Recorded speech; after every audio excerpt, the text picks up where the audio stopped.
Alright guys, I know what I'm meaning in Gundam Evolution when it releases, but you guys might not. So we're going to go over ZAKU 2 and see if it might be the right one for you. Starting off, ZAKU is a close-range flanker slash backline diver character. It uses a hit scan weapon that fires rapidly and powerfully, but it runs out of ammo quickly and is at rather short range. It has 800 hit points total and great mobility though, with 3 dashes and a smoke discharger ability that makes it invulnerable long enough to charge these 3 dashes again, meaning you'll get a total of at least 6 dashes in one engagement. ZAKU 2 is a close-range backline diver, like I said, so it bypasses this range weakness by going on flanks, dashing onto enemies with mobility, which are usually going to be backline units, blowing them up, and then leaving. So if you enjoy playing flankers in other games, then you will probably very much like playing ZAKU, especially if you like playing Tracer in Overwatch. Those characters are honestly scarily similar. So moving on from that, how good is ZAKU 2? ZAKU is, frankly, really good. It has excellent mobility that makes it a massive threat. It has very high burst damage, dealing 46 damage per shot, or 92 damage to the head, meaning it could one-shot any mobile suit in the game, headshotting with only half of the bullets.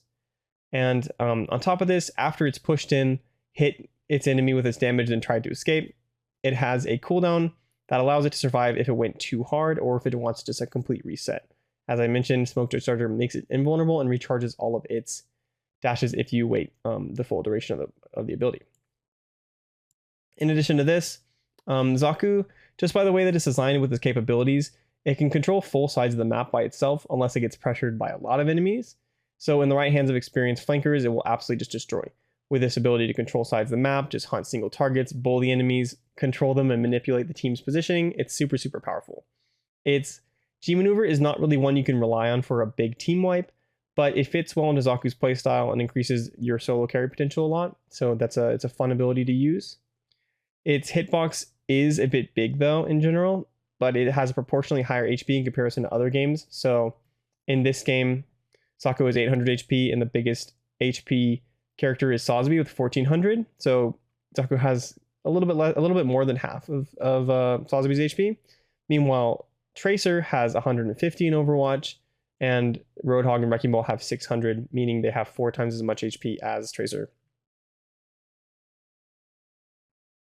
As for skill requirement based things, for mechanical skill, it has a very high mechanical skill requirement. It has a close range tracking aim that is super important and will improve your damage potential drastically.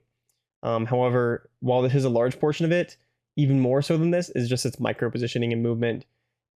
Like, because it has such low HP, every small decision and instinct it has, deciding like whether to go left, whether to go right, whether to dash, not to dash, that sort of stuff, can change your value from just absolutely being the max to being completely low. And that's like super important. Its ultimate is easy to use as it's a sweeping dash attack, so that's not too difficult. And the Cracker Grenade also doesn't really require some aim. It requires a little bit of aim, but it's just not where the majority of its value coming from, so not that big of a deal. Just to reiterate on that though, just the movement is really important, and it's also a super high potential, but also difficult to learn skill. That will just carry you into the high ranks. As for game knowledge, high game knowledge understanding is required also. As mentioned before, every micro decision will decide whether you carry or you die. So good game knowledge will also like help with this very much. Instincts of just knowing how the game is working around you as a whole will influence the micro positioning you have and like the micro instincts you have. So it's really important to know these things too.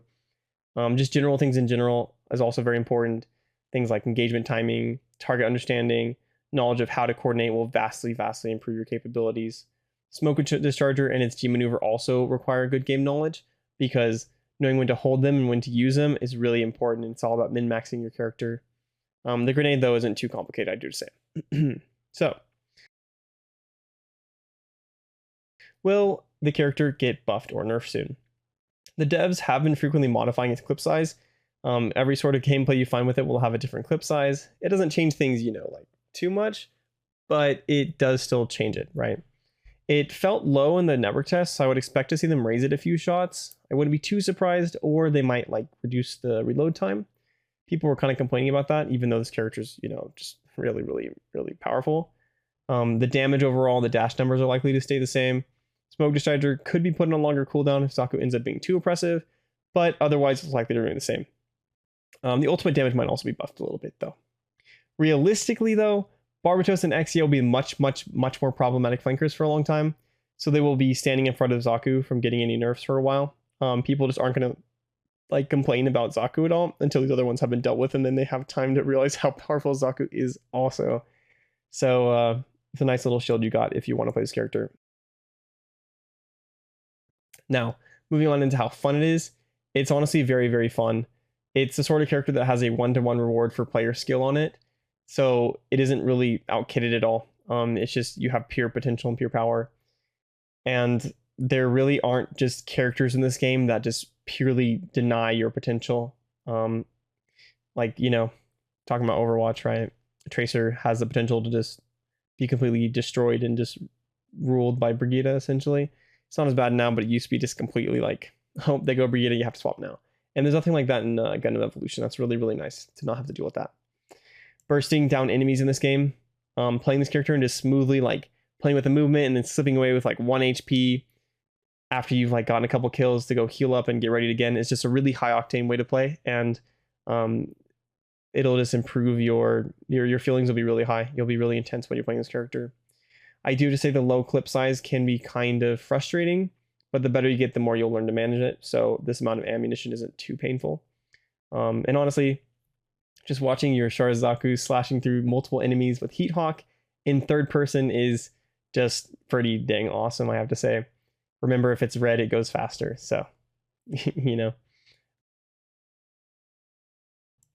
Final rating, S if you're a high tier player.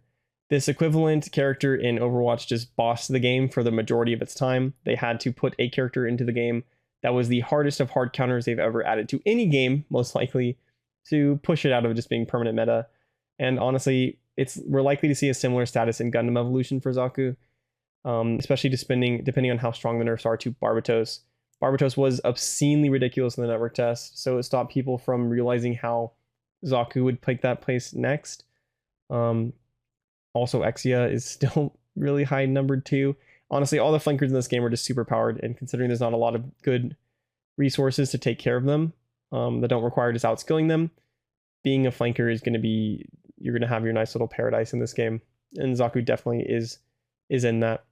I do have to say though, also, if you aren't the highest tier, it's not an S tier as much, it's going to be more like a B tier. Still very good, and you can improve up into the S tier if you get better, which is nice because the character does scale very well in regards to how it rewards you for your skill. But basically what happens is that the enemies, like while you are going to be having a lot worse mechanical ability with movement and aim to take care of enemies, the enemies that you're hunting don't really know how to protect themselves. So the two supports won't try and heal each other. They won't position well. They won't understand the value of how necessary it is to protect themselves from you.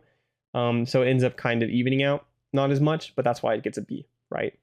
This character is also pretty decent at teaching you other characters because it has hit scan aim. So Pale Rider, Ashimar, RX-78, somewhat GM Sniper, not as much, but a little bit. They all get some solid benefits from knowing this character. Barbatos and Exia, you can know and learn them pretty easily just because of the way that they're both flankers. So yeah, there's lots of things you can move in also. And that's what's putting this character at an S for high tier and B for the other tiers. Like ZAKU and want to main it? Then make sure to check out my ZAKU mobile suit guide. In this video, I talk about its strengths and weaknesses, when you should play it, how you should play it, and what its abilities are. Thanks, guys.